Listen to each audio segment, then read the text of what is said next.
Nur Mazna binti Ismail, atau dikenali sebagai Mona Fendi oleh orang ramai. Dilahirkan di keluarga yang sederhana di Kanggar. Bercita-cita untuk menjadi seorang yang terkenal dan inginkan kemewahan yang tidak terhingga. Tetapi perkara itulah yang akan menghancurkan hidupnya. Mona Fendi merupakan seorang penyanyi yang terkenal pada tahun 80-an. Nyanyian-nyanyian beliau sangatlah diminati oleh rakyat pada masa itu. Tetapi pada penghujung tahun 80-an, muzik perindustrian mula menolak beliau. Lagu-lagunya tidaklah hit seperti yang terdahulu. Orang ramai tidak ingin mendengar lagu beliau. Jadi dia pun mula mencari cara lain. Dia mula aktif di dalam dunia perbomohan. Dia mencari klien-klien yang ingin mendapatkan servis-servis bomoh.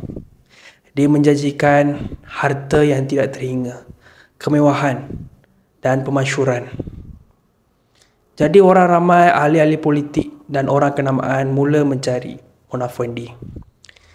Tapi pada tahun 1993, Mona melakukan perkara yang sangat-sangat keji.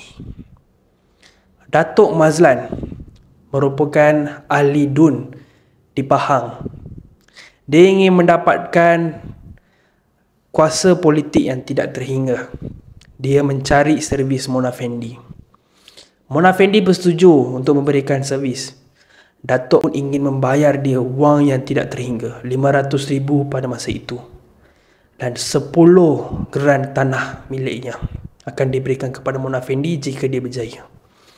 Mona Fendi menjanjikan barangan relik pada zaman Soekarno, Presiden Indonesia yang pertama, seperti tongkat dan juga songkok. Ianya dikatakan kepada Datuk Mazlan akan memberikannya kuasa politik yang akan bertahan lama.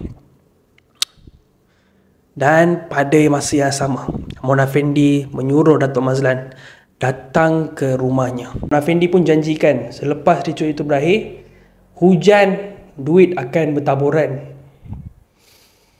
Dia pun disuruh baring di kawasan ritual di rumah Mona Fendi. Pembantunya, Juraimi Hassan pun berada di sana. Masa mereka melakukan ritual tersebut, perkara yang tidak dapat difikirkan oleh Datuk Mazlan. Pembantu Mona Fendi, Juraimi Hassan, mengal kepala Datuk. Kepalanya ditetak 3 kali. Badannya dipotong 18 bahagian dan ditanam di salah satu rumah yang dimiliki oleh Mona Fendi. Bahagian atas yang ditanam itu dipenuhkan dengan konkrit.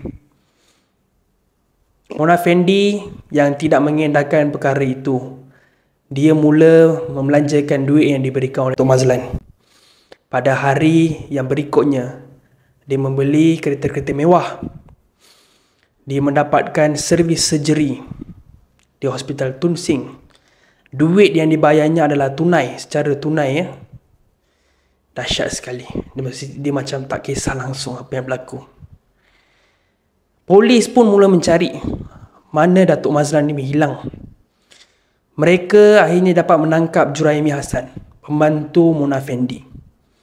Mereka menyoal siasat Juraimi yang pada masa itu dikatakan terlibat dengan dadah. Dan Juraimi pun mengaku bahawa Datuk Mazlan ditetak dan badannya ditanam di rumah Mona Fendi. Pihak polis pun segera pergi ke tempat kejadian dengan terkejut. Hanya kepingan-kepingan badan Datuk Mazlan yang berderai ditemui. Di kawasan kejadian juga terdapat bahala-bahala, barang-barang ritual, pisau ditemui. Mona Fendi pun disabit kesalahan di Mahkamah Majistret Raub. Tetapi yang peliknya, semasa perbicaraan, apabila ditemui oleh pemberita pihak media, dia tersenyum. Dia macam langsung tak kisah. Bahkan dia memberi temu bual. Dia katakan dia gembira. Terima kasih rakyat Malaysia. Dia seakan-akan rasa gembira, rasa rasa happy bila dia rasa terkenal. Ya, Mona Fendi memang inginkan rasa terkenal, rasa masyhur. Dan dia pun dapat perkara ini. Tapi dengan cara yang keji. Pada tahun 1995, Mona Fendi akhirnya disabitkan kesalahan dan dia dihukum gantung. Kata-kata terakhir Mona Fendi sebelum dihukum gantung amat ngilu, amat mengerikan ya. Dia katakan, aku mungkin akan mati, tetapi roh aku akan hidup selama-lamanya. Mona Fendi dikatakan melakukan ritual memenggal kepala Datuk Mazlan untuk mendapatkan kemewahan dan juga kemasyhuran yang tidak terhingga. Memang dia dapat rasa terkenal tu. Sampai sekarang orang menceritakan mengenai cerita dia. Semalam merupakan ulang tahun harinya Mona Fendi digantung.